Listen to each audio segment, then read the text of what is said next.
Hi, my name's Cam and this is AskMeI'mBipolar.com. Today's question is, what is burnout? Okay, so the dictionary definition of burnout is the reduction of a substance or fuel to nothing through use. So basically, burnout is when you run out of energy as a human being. If you were an electronic device, you would be down to a flat battery, you'd be flashing red. That is what burnout is. You're working on reserves. You're still operating just about, but it's that last bit of energy that's just about keeping you functioning. And when I say functioning, I don't necessarily mean functioning properly, but keeping you moving, keeping you alive, keeping you breathing, etc. Burnout is an emotional, mental and physical exhaustion generally caused by prolonged stress. It was a term coined in the 1970s by an American psychologist called Herbert Freudenberger, I believe his name was. He used it to describe people in helping professions like doctors, nurses, counsellors, social workers, and how them dealing with other people and helping other people used to cause them stress to the point that they couldn't cope with their own lives. Burnout can happen for a number of reasons, and it's something that I have to deal with on a regular basis. In fact, today would be one of those days when I'm feeling pretty major burnout. I slept last night about 8 hours, I got up, I did a few things in the morning around 9 AM, and then I had to nap for about 3 hours. And now I'm recording this video. Which I have to point out that I've probably re-recorded about 6 times because I keep messing up what I'm trying to say. But that's what burnout does. It slows your brain down. It makes you make mistakes. It's just exhaustion. Physically, mentally, emotionally, just the worst kind of exhaustion. For me, burnout happens when I have a lot of days of doing stuff together. By stuff, that can be anything. So take the Christmas period that has just gone. So I was working, I had to visit family, I had to socialise in family situations, in group situations. That pushed my anxiety levels higher. There was just all the added stress of the sort of Christmas period and New Year period, and all of that together has sort of like absolutely drained me, is the only way to put it. It's probably going to take me, I reckon, about 3 days of just resting to get my energy levels back up to where they should be. Unfortunately, for me at least, it only takes about 3 days of being really busy to start feeling the effects of burnout. I notice it in the way that I speak. I slow down. I notice that I make a lot of mistakes. So when I was at work the other day, I was doing something on a computer that I know how to do and I've done a million times over, but I kept doing it wrong. And it's not that I didn't know what I was doing, it's just that my brain wasn't functioning at the level it was supposed to, and I just kept making mistakes. The first thing that I notice usually is that I get really narky or really snappy with people. Things start irritating me a lot more than they should do. Things that didn't irritate me in the first place start irritating me. People often say to me that I've become quite annoying to be around because I get really picky about things. And then after that, that's when the physical side of the exhaustion comes in, and the slowness, and then the physical tiredness. The other day I was just sat on the sofa literally all day. I couldn't move, I couldn't really do anything. I mean, I got up to go to the bathroom, I got up to eat, that was about it. Rest of the time, I wasn't even watching what was on the TV. I had a movie running, I think, on Netflix, but couldn't tell you what happened. I was literally just dozing. I was awake, but my brain wasn't. But that's what burnout does. So I can have like a few days of being really highly functional, and then suddenly I've got to recover for a couple of days. And that's something that people don't usually think about when they come to look at mental health. You know, being bipolar, having high anxiety or acute anxiety problems, you get burnout really badly, and it's not usually the bipolar that affects me when it comes to like everyday life, because that comes in episodes. It's usually the anxiety and the burnout that affects me. When I get burnout, I hate socialising. So really, all I want to do is just be on my own and just nap. Just literally doze in a corner, don't think, don't move, don't have to speak. Speaking feels like the hardest thing in the world when I've got burnout. I'm doing a little bit better today, obviously recording this video, but yesterday I couldn't even sustain a conversation on the telephone. Not on the phone.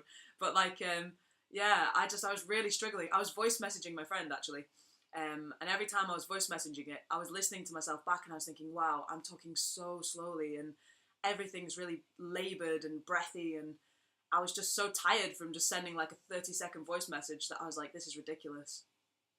Even really simple things like just tidying up or making food or something like that. Like yesterday being my prime example, it was just so hard. Everything felt like I was putting out this massive physical exertion. Like, I mean, I class myself as a relatively, fit person. Like, I box, I cycle, I snowboard, I climb, you know, I do all these things, I go to the gym, but when I've got burnout, it's like I've just done a day's worth of exercise and my body's just gone, nope, that's it, can't take any more. Like, it just doesn't want to move. I feel like I weigh like 1,000 tons. Burnout can be very similar to depression, actually. You get the same kind of symptoms, the slowness, the slow thinking, the physical exhaustion. The main difference that I would say with burnout and depression is in depression I get invasive thoughts. So in depression I get that feeling of being worthless, or, you know, the classic, the world would be a better place without me in it kind of thing. I know I say that lightly, but obviously in a depression it is horrific. But you don't get that with burnout. I mean, you can get irritable and you can get a bit negative by all means with burnout, but it's not the same as depression in that sense. It's just the physical symptoms, I think, are the same. I described depression in one of my videos, actually, as trying to move through sand or move through a really sort of sticky treacle substance. So I get that same kind of feeling with burnout, but just not as bad, and I definitely don't get the sort of like horrible thoughts that go with it. One of the biggest lies or myths that I've heard about burnout is that you need to be a highly active, high energy, person that's on the go all the time. You have to be doing a million things and working really hard and, you know, constantly busy, and that is just not true. I can get burnout from having to be in a social situation for a few hours one day, and then the next day I'm just absolutely exhausted. And it's nothing to do with my physical exertion. It's nothing to do even with my mental capacity or how much mental power I'm putting out there. It's hard to pinpoint, but, you know, obviously it's to do with anxiety levels as well. And anxiety levels for me rise in group situations. So that's what puts me into burnout. I think I get worse burnout after, say, Christmas dinner, for example, was a family, but it was about 20 people in one area. That gave me worse burnout than, say, doing a full day at work where I'd be running around off my feet, you know, completely crazy, hundreds of customers, queues down wherever. Like, I'd get worse burnout from the social situation than I would from sort of a work situation. Another myth is that you have to be in a helping profession. As I said before, the American psychologist who coined the term burnout, he was looking at people sort of like social workers, nurses, doctors, counsellors that are constantly dealing with other people's emotions and sort of negativity. And you don't have to be in that situation to get burnout. That's a complete lie. Granted that people that work in those professions are more likely to get burnout, or they'll get what's called work burnout or job burnout by all means. But general burnout, like what I get, you don't need to be in that kind of position at all. Anyone can get general burnout. I'm actually really lucky. And I've said this before, and I will say this till the end of time, but I have the best circle of friends that a person could ever ask for with a mental health problem. But one of the things that I love is that I can have burnout really badly, and I can want to be around people. Like, I'd want to be around a human being, let's say, but I don't necessarily want to have to talk, or I don't necessarily want to have to engage or entertain or anything like that, because I'm just too tired. So the good thing is if you've got friends where you can literally just sit in a room, you don't have to speak to each other, you can be doing your own thing, but then you've still got that sense of sort of like human contact, I guess. So my advice to people that are experiencing burnout, and anyone can experience burnout, you don't have to have a mental health problem, but obviously you're more susceptible if you do, is to prevent it. Prevention is better than cure. Something my mother always used to tell me that I never really understood until I got older.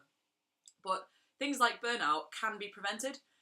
It's totally down to your lifestyle, your sleep pattern, your exercise, your diet, stuff like that.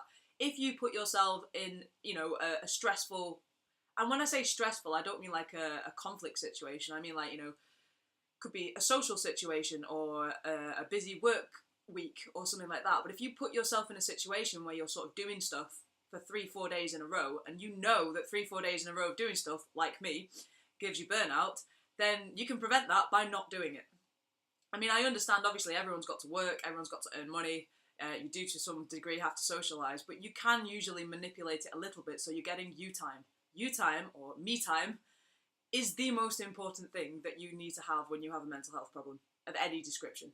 You have to have that time to just reset yourself. It's like a meter that goes up and up and up and up. You're like a pressure gauge. It goes up and up and up and up like that, and then if it goes too far, it blows. But you just need that time to reset the pressure gauge. I'm really bad for not taking my own advice on this one, hence I have burnout today, and I had it really bad yesterday. I'm still learning, though. I'm not ever going to tell you that I have cracked mental health and that I'm amazing and, you know, I've got all the answers. I haven't, I'm still learning as I go along what I can and can't do, what my limits are. And at the moment, it seems to be 3 days of doing stuff is my limit before I need a day to myself. Don't ever let anyone tell you that it's all in your head. Burnout is very, very real. It happens to a lot of people. And the thing that annoys me the most is when people are like, oh, it's all in your head, you don't really get it, you just need to be more positive. Stigma and things like that, it's not okay. Burnout is a physical problem, right? If you are feeling burnout, it's not just in your head, it's your whole body is feeling slow and tired and lethargic and everything is really hard. That's a physical problem. So don't let people just tell you that it's in your head. If you experience burnout, write in the comments below and let me know how you feel about it. What happens to you? I'd be interested to see how it affects other people. Well, I hope this video has been informative. Have a look at askmeimbipolar.com and give us a like and a share on Facebook and Twitter. And if you have any questions that you'd like me to answer, contact me either on social media or through the website. Thank you for watching.